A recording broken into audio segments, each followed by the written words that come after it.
காலை 3:15 மணி.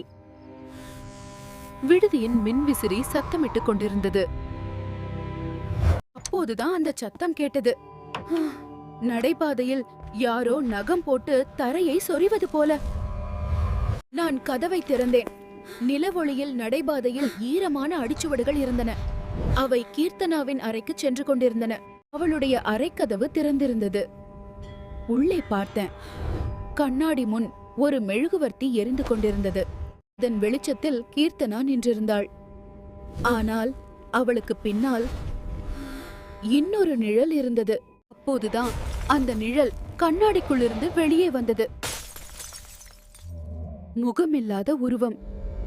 நான் கீர்த்தனாவின் கையை பிடித்து இழுத்தேன். ஆனால் அவள் அசையவில்லை.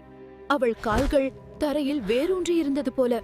அந்த உருவம் என்னை நெருங்கியது. அதன் குரல் ஒலித்தது. நிலா எங்கே? நான் ஓட முயன்றேன். ஆனால் என் கால்கள் கனத்தன. கீழே பார்த்தேன். என் கால்களிலும் வேர்கள் முளைத்துக் கொண்டிருந்தன. மறுபடி கண்களை திறந்தபோது காலை 6 மணி. அது கனவா என்று நினைத்தேன்.